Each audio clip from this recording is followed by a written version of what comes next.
Welcome. You're watching the France 24 debate. We're looking at France and its Roma community, and with us to talk about it on a day when the government has announced measures to advance measures that change the status for Romani people, who number some 15,000, but will continue for now. The breakup of squatter camps and the deportation of certain of them to places like Romania and Bulgaria. With us to talk about it, Samir Millet, who's president of the Voice of the Roma. Welcome back. Welcome back as well to Laura Slimani of the Socialist Party and Charles Giovanovich of the Conservative UMP Party. Before the break, Samir Millet making the point, why not just scrap this measure that says that they have to be deported back to Bulgaria and Romania? I'll be very honest with you. I think we should scrap it. I think, I personally think we should scrap it. I think a significant number of people think we should scrap it. And hopefully on the long term, the reflection that the government has started will lead to it, because hopefully associations will be heard also in this area. But I think at the moment what we have to focus on is to make sure that if we have to have these dismantling measures, then we have to make sure they are made in a respectful way towards populations that are being asked to leave the place they live in, and they have to be taken in a lot of cases because the situation these people have to live in, because they don't have a choice, are disastrous for their health and for their personal development. So I think these solutions also have to be found each time you dismantle a site on where people go afterwards, and that's probably also something we have to think on the short term and on the medium term, at least to have a solution for now, and then lead a further reflection. Obviously, before you break up those squatter camps, Charles Giovanovich, it's only 15 to 20,000 people. You yourself were saying in part one of our discussion that it costs a lot of money to send these people back. The conditions for them are much worse in places like Romania. 18 million euros each year to send them back. And they come back to France anyway. So why not scrap this measure? Well, I think, let me just, before answer our friend here, you were asking us to go on the field. I actually went on the field and talked to a police officer, and he told me that there are true public safety issues with this population. It's not a stigmatization, it's just simply looking at the facts that 50% of the pickpocketing in the underground in Paris are from the Roms. Says who? The police officer that I talked to. 1/5 of the minor theft are committed by minor Roms. So this is a public safety issue. Where did he get those statistics? Yeah.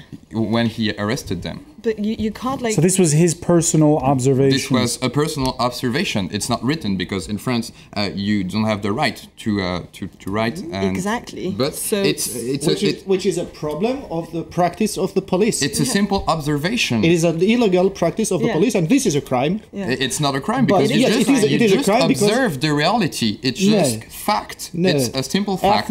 Ethnic statistics establishing. It's not a statistic because it's not written. It's just saying that there is a true problem, a safety issue. I am not the one who told 15% of this or that. So, first of all, when I told you go on the field, police stations are not the field. Second, this is illegal. This is crime from the policeman that told you this. There is a complaint. Currently, the justice is working on it about ethnic filing in France. It's not a filing. Racial observation. No. There is a filing, and we have true reality. Let's get back to that original question. Why not scrap this statute, this European Union statute that lets the French send this small group of people back to Romania and Bulgaria? But there's no special status for Romas in France. The expellment or the forced repatriation of these populations happens only when they are in an illegal situation where they cannot present an ID or when they have made some thefts. And if they go back to their own country... Excuse me, sir, but when they cannot present an ID, you cannot expel them because you cannot prove their identity and their nationality. So this is not true. But you have to prove that to prove that you have the European identity to settle in France. Otherwise, it's not legal. If they don't have any ID, how do you know where they come from? How do you know whether they need a visa or not? Well, if they don't have any ID, they're not French citizens, so they are unlegal citizens in France. So you expel them to Romania because they come from Romania or Bulgaria. How do you know that they are from Romania if they don't have papers? I think so. This is not true. They have papers, all of them, ID cards. All of those who come here have ID cards because otherwise they cannot come here. There are still controls on the borders. No, you don't have any control at the border. If you just cross the border, you'll see that you don't have any control. There are controls, sir, because Romania is not in the Schengen space, so that in the border with Hungary, they are controlled and they have to present IDs. But otherwise, they cannot. I think we've typically have a great demonstration of the way the right actually thinks or doesn't think about these issues, and goes directly into the stigmatization of a population without even having the right to do so. Because as it was rightly said, the police doesn't have the right to make the statistics, and you actually quoting. Yes, but you actually quoting.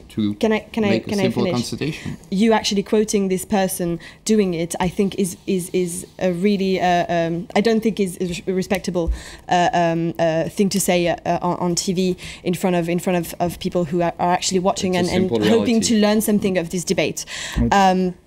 But just, I mean, on the measure, I think you have to have a strong action of the French government to integrate the population coming from Romania and coming from Bulgaria and all the countries they come from more generally. But you also have to have resolute European action on this topic. And I think it's also something that we have to work on. Let's look at a couple of reactions from your own party, and then I want to get your reaction to their reaction. First of all, the new Interior Minister, he penned a column in the left-leaning daily Libération last week, in which he said it's precisely a laissez-faire attitude that solves nothing. Firmness is what is needed. He also said that he's grappling with the thorny question of dealing not with individuals or even nuclear families, but in a lot of cases, extended families and communities, and he hasn't quite solved it. The party boss, Martine Aubry, denies reports that she was furious to discover through the papers that the Interior Minister had ordered the dismantling of a camp in her home district of Lille. She also added that it is time to find a solution. We want to both integrate those who want it and who show that they want it, and offer decent conditions to men and women who are rejected everywhere. At the same time, whenever necessary, we have to take the necessary measures.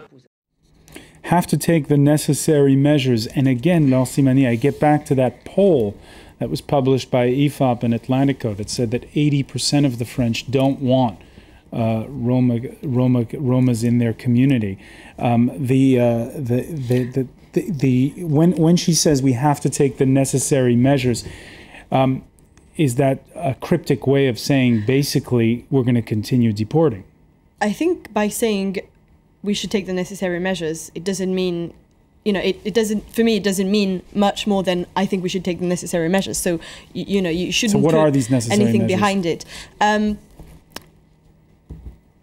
In Lille, in the north of France, and in Lille Métropole, which is the bigger... The Greater Lille area. Greater Lille, yeah, thank you. You have an actual policy of trying to integrate Roma people. Obviously, it's not perfect. Obviously, we have to learn, and obviously, we have to help mayors and city councillors who try to make efforts in this and who try to help populations, Roma populations, to integrate. But I think Martine Aubry is not the person to stigmatize in this issue, because she's actually one of the persons who tries to do something in this issue, and it's clearly not the case in right-wing cities which do not actually respect their obligation to have a site for to welcome or to for people to live in their own town. The site is I for think what she meant, not for Romas. Yes, for travelers. Yes. I didn't say Roma. I just said for people who come there. I think what she says is that taking the necessary measures, applying decisions of justice, I think is acceptable. And is it realistic to be able to say that, as you did, that the search for decent housing, for a place to put these people? Is it possible to do that when there is a housing crisis in France? I think it's a necessary measure. But obviously is it doable? It's a long term. Obviously, doable? it's a long term policy that we have to implement.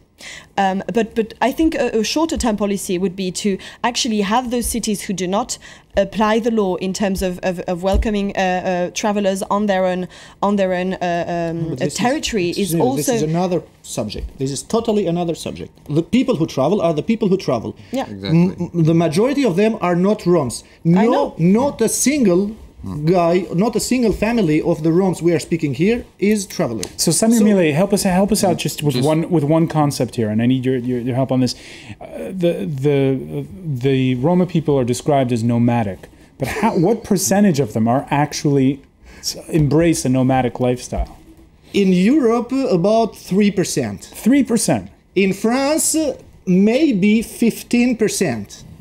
And when we say nomadic, of this 15%, they are not necessarily nomadic. They live in caravans, which does not mean that they always, that all of them move. Very few of them move, actually. So now let's go back to the topic. I beg you guys, I wish you, both of you, to be ministers in 10 years, or even before, if possible. But I beg you, go back to the field and look at the realities as they are. You are here in a difficult position. This is why I am not participating in any political party. You are here in difficult position because you have to defend the party point of view. There are internal problems in both your parties. There are internal problems. Both of you know that there are these problems. Everyone knows. We don't know. I don't know maybe the exact problems that exist between this or that branch of the Socialist Party or this or that branch of the UMP, the Conservatives, and so on. However, making politics means administering the city. In the etymology of this word is Greek one, and making politics is administering the city and the citizens. Leave aside those conflicts and start learning. I hope that when you are ministers, things will be clear in their mind. You are here from the Conservative Party, and you are saying this. You are really speaking like the Kremlin. In another way, because this is the philosophy of your party. There is a problem of safety, of public security, which is integration in our political party. Which is not true. Mrs. Aubry just said today that the Roma population... I will speak about her. I'm not more friend with Aubry than with... I'm going to interrupt both of you because we don't have much time. And I just want to, just one point. I just want to say we've had a very passionate discussion so far. In France, we were saying there are 15,000 Romas of foreign nationality. In Spain, the number is more like 750,000. Correspondent Sarah Morris joins us from there. Sarah, you've heard our discussion so far. We understand that over in Madrid, there's been a bit of toing and froing on the part of the government's policy there.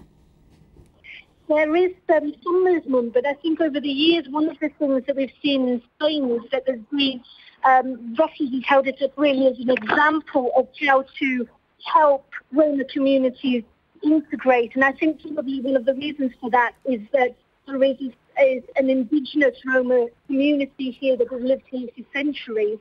And they have influenced the Spanish culture to a large degree. Probably of the figure that you mentioned, probably about 65% of those are Spanish Roma, who of course are famous for things like flamenco, the traditional dress. And so I think that has shaped attitudes here. Although we've seen the current government, which is Conservative People's Party, they have recently introduced a policy to make sure that illegal immigrants will not receive health care. What we've seen is that a lot of doctors are pretty antagonistic about that policy. It wasn't aimed at Roma community, it was aimed at all illegal immigrants. At all illegal immigrants. Sarah, we're going to have to leave it there because the phone connection's not the best. But Samir Millet, your thoughts on the fact that in Spain, now they've rolled back, at least temporarily, with the EU's approval, the policy of the open door policy of letting in the Romas who come from places like Romania and Bulgaria? Well, yes, and the European Union is agreeing with it, but the situation, the economic situation of Spain is quite far from the economic situation of France. So there is no reason to say Spain is doing that, so we are keeping these measures. Now, what is needed here, and which is the danger now, it is that we focus on ethnic terms, on social policies. This is explosive. This is what made Jobbik party in Hungary so successful, because they are putting the word Roma on social policies and on social groups with special needs, and this is how the extreme rights advances, and we have fascists and just there. When you heard Sarah Morris there say that over in Spain there are larger numbers, but they also have more political clout. How do Romas get more political clout in France? In Spain, the Roms exist as such, and this is for certain decades now. Here we don't exist. Today, for instance, you think that the Prime Minister met with Roma communities representatives. This is not true. There were no representatives of Romani people today in this meeting. There were representatives of human rights groups and of humanitarian groups like Médecins du Monde, like Human Rights League, and so on. But there were no Roms there today. And we are... it is not a problem in itself, but we have some solutions to bring. We have some ideas to bring to solve this problem that it is presented as a huge problem. Are you getting organized?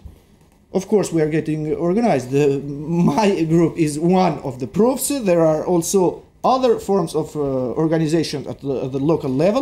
Now, the problem that we have is that from the right wing, we are considered as a security problem, and on the left side, the government is considering us as a social group with special problems, while we are a people of 500,000 in France. We have a potential, we have a lot of ideas to bring. A lot of potential, and unfortunately, is to use the social European fund, which is a good idea because it's partially used by France. We were begging to have you both answer that. Unfortunately, we're out of time, but I want to thank you, Charles Jimenovic. Sorry the clock got the better of us. Same thing, Laure Slimani. And I want to thank you, Samir Millet, for being with us. Thank you for joining us here in the France 24 debate.